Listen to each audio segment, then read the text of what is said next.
नमस्कार। आज हम एक ऐसे विषय पर थोड़े गहराई से बात करने वाले हैं जो सीधे तौर पर भारत के आज और कल दोनों से जुड़ा है। महिलाओं की सुरक्षा और उनके अधिकार। हमारे पास जो जानकारी है, जो स्रोत हैं, वो इस मुद्दे की जटिलता को मतलब कई अलग-अलग नजरियों से देखते हैं। बिल्कुल। ये कोई सीधा साधा मुद्दा नहीं है। इसमें कई परतें हैं।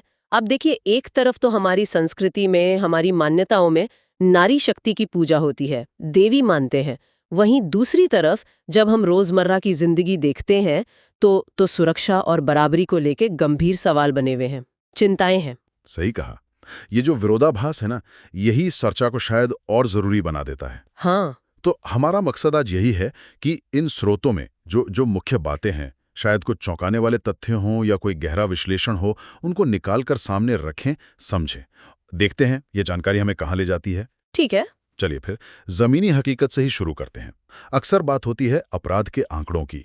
लेकिन यहाँ एक दिलचस्प बात है जो ये स्रोत सामने लाते हैं, वो ये कि ये बढ़ोतरी सिर्फ बड़े शहरों, मेट्रो सिटीज तक ही सीमित नहीं है। अच्छा। बल्कि कुछ विश्लेषण तो ये कहते हैं कि पिछले कुछ सालों में जो टियर 2 और टियर 3 शहर है ना, छोटे शहर जिन्हें कहते हैं, वहां रिपोर्टिंग की दर ज्यादा तेजी से बढ़ी है। ये तो बाकी ध्यान देने वाली बात है। इसका क्या मतलब समझें? क्या वहां अपराध सच में बढ़ रहे हैं या फिर महिलाएं अब ज्यादा हिम्मत करके सामने आ रही हैं, रिपोर्ट कर रही हैं? स्रोत असल में दोनों ही तरफ इशारा करते हैं। हो सकता है एक तरफ तो जागरूकता बढ़ी हो, शायद पुलिस व्यवस्था में भी कुछ सुधार हुए हों, तो रिपोर्टिंग बढ़ी। लेकिन दूसरी तरफ ये भी हो सकता है कि अपराध वाकई बढ़ रहे हों, ये भी एक संकेत हो सकता है। खासकर जैसे सार्वजनिक जगहों पर होने वाले अपराध या फिर आजकल साइबर स्पेस में जो हो रहा है। हाँ, ऑनलाइन उत्पीड़न। हाँ, ऑनलाइन हैरेसमेंट। स्रोत इनका खास तौर पर जिक्र करते हैं। और आंकड़ों में घरेलू हिंसा के मामले भी वो चिंताजनक रूप से ऊंचे बने हुए हैं। ये दिखाता है कि खतरा सिर्फ बाहर सड़कों पर ही नहीं है, घर के अंदर भी है। और ये सिर्फ आंकड़ों की बात नहीं रह जाती। फिर स्रोत इस पर जोर देते हैं कि एक व्यापक असुरक्षा का माहौल है। मतलब ये डर सिर्फ ये नहीं कि रात में सुनसान सड़क पर क्या होगा। महिलाओं को ऑफिस जाते हुए, कॉलेज कैंपस में, पब्लिक ट्रांसपोर्ट में सफर करते हुए, यहाँ तक कि ऑनलाइन बातचीत में भी वो असुरक्षित महसूस करती हैं। ये अनुभव आम है। कुछ कार्यस्थलों के सर्वे का भी जिक्र है स्रोतों में, जो बताते हैं कि कई महिलाएं अनौपचारिक बातचीत में भी, मतलब कैजुअल टॉक में भी सेफ फील नहीं करती, असहज महसूस करती हैं। बिल्कुल। और ये एक तरह का मनोवैज्ञानिक बोझ भी बन जाता है, जो उनकी आजादी को, उनके अवसरों को कहीं ना कहीं सीमित करता है। सोचिए, अगर कहीं आने जाने में, किसी से मिलने जुलने में लगातार एक डर बना रहे, तो ये उनके व्यक्तिगत विकास के लिए, उनके करियर के लिए कितनी बड़ी बाधा है। स्रोत इस बात पर बल देते हैं कि सुरक्षा का मतलब सिर्फ फिजिकल असॉल्ट से बचना नहीं है। सुरक्षा का मतलब है बिना डरे जीने का अधिकार, भय मुक्त होकर। तो ये तो हुई चुनौतियां। इनसे निपटने के लिए कानूनी मोर्चे पर क्या स्थिति है? हमारे स्रोतों में कई महत्वपूर्ण कानूनों का जिक्र है, जैसे 2013 का निर्भया एक्ट। हाँ, निर्भया एक्ट वो एक मील का पत्थर माना जाता है। बिल्कुल। स्रोत बताते हैं कि उसने न सिर्फ यौन हिंसा से जुड़े कुछ खास अपराधों के लिए सजा बढ़ाई, सजा सख्त की, बल्कि जो सेक्सुअल असॉल्ट यानी यौन हमले की परिभाषा थी ना, उसका दायरा भी बढ़ाया। उसमें कई तरह के ऐसे एक्ट शामिल किए गए जो शायद पहले उतने साफ तौर पर परिभाषित नहीं थे। इसका एक बड़ा मकसद था कि कानून ज्यादा सख्त लगे और एक निवारक बने, डेटरेंट इफेक्ट हो। और कार्यस्थल के लिए भी एक खास कानून है, पॉश एक्ट। जी, the sexual harassment of women at workplace prevention, prohibition and redressal act 2013, जिसे आमतौर पर पॉश एक्ट कहते हैं।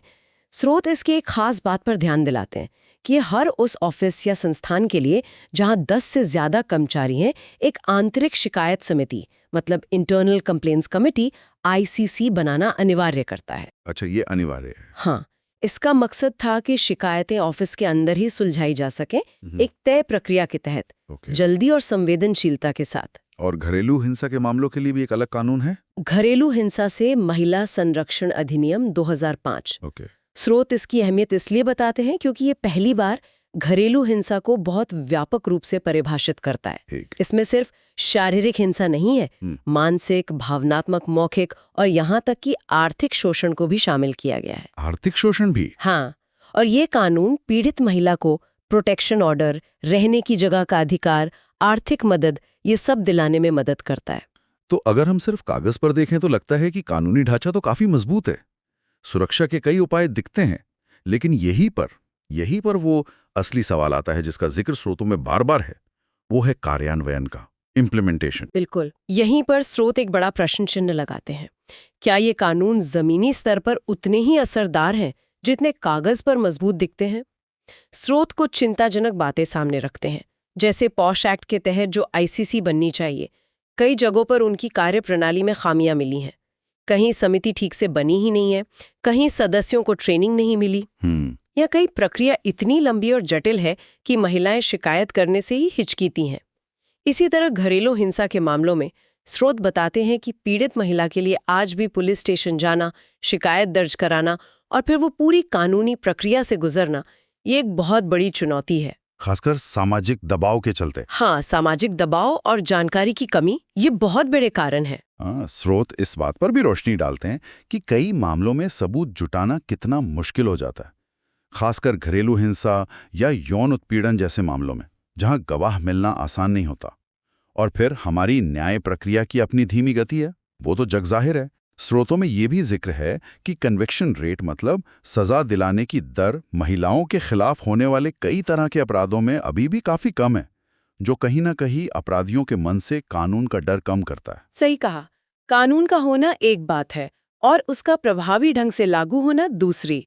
ऐसा लागू होना जिससे पीड़िता को समय पर न्याय मिले और समाज में भी एक कड़ा संदेश जाए, ये बिल्कुल अलग बात है। और ये जो कार्यान्वयन की चुनौतियां हैं, इनके पीछे कई कारण हैं। संसाधनों की कमी है, पुलिस और न्यायपालिका में संवेदनशीलता की कमी हो सकती है, जागरूकता कम है, और सबसे बढ़कर वो सामाजिक मानसिकता। और यहीं पर ये चर्चा कानून के दायरे से बाहर निकलकर समाज और सोच के स्तर पर आ जाती है।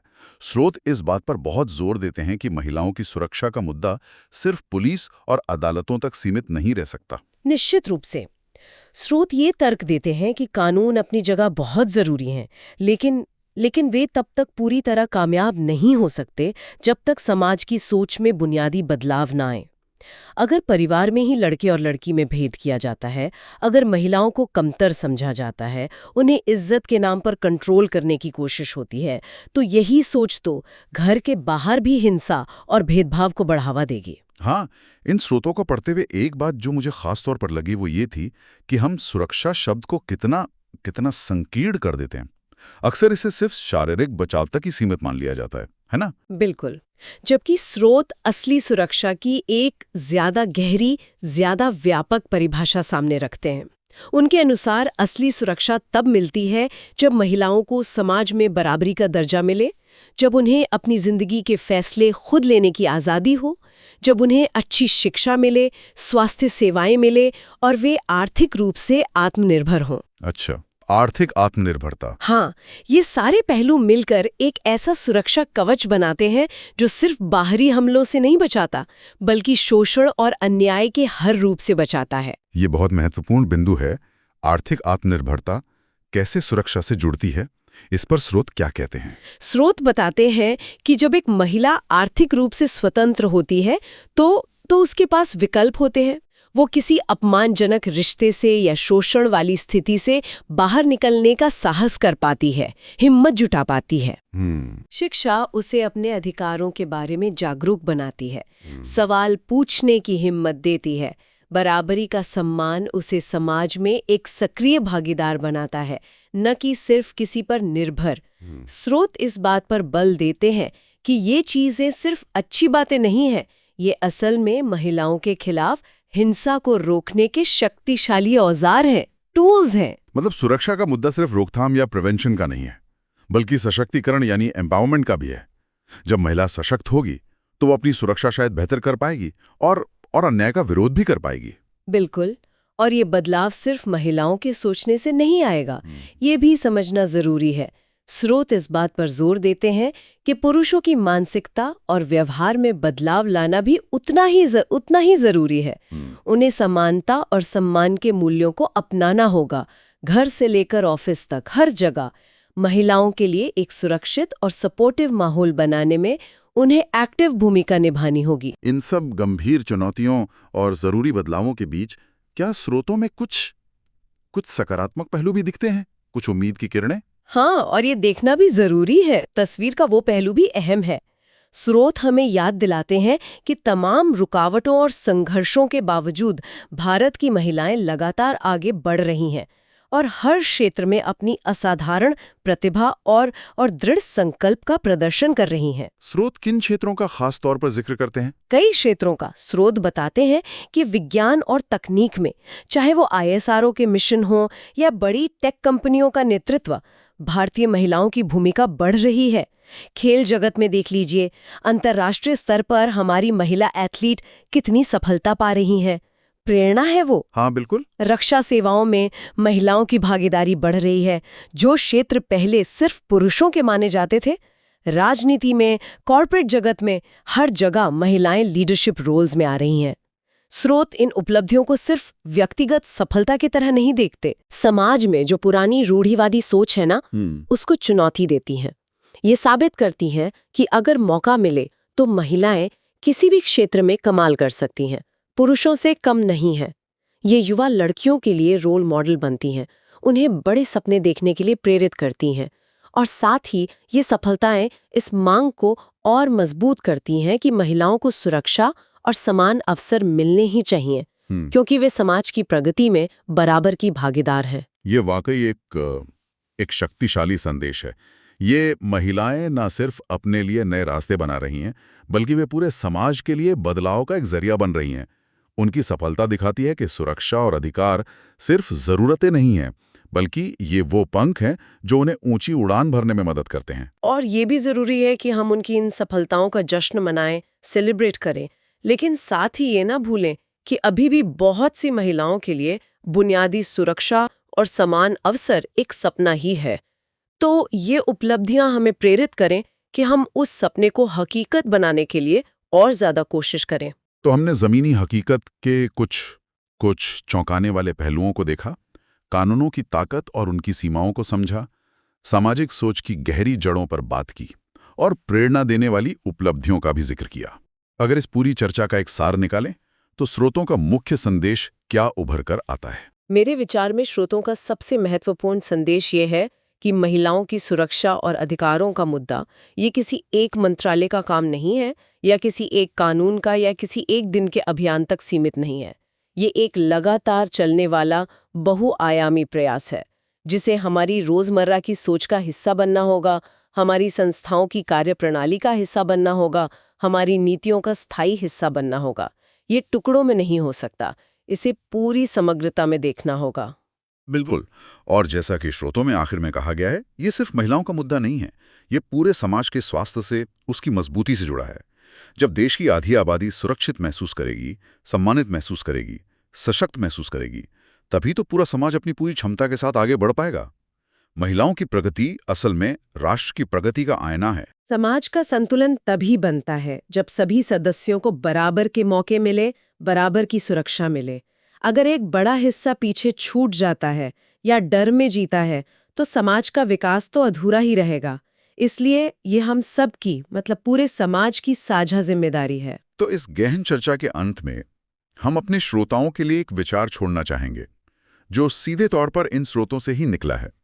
हमने देखा कि प्रभावी कानून तो हैं, लेकिन जमीनी हकीकत, खासकर सामाजिक सोच, इनके बीच एक फासला है, एक गैप है।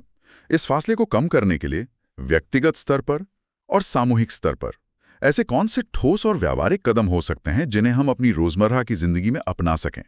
मतलब सिर्फ बड़ी नीतियों या कानूनों के इंतजार के बजाय हम अपने आसपास, अपने दायरे में क्या बदल सकते हैं? नीतियां बना रही हैं वो सब ठीक है, लेकिन असली बदलाव तब आता है जब समाज का हर व्यक्ति, हर इंसान अपनी सोच और अपने व्यवहार में छोटे छोटे ही सही पर सकारात्मक बदलाव लाने की जिम्मेदारी लेता है। अपने घरों में, अपने काम की जगह पर, अपने दोस्तों के बीच हम कैसे बराबरी और सम्मान के मूल्यों को जी सकते हैं और दूसरों को भी इसके लिए प्रेरित कर सकते हैं। शायद इसी सोच में, इसी चिंतन में आगे का रास्ता छिपा है।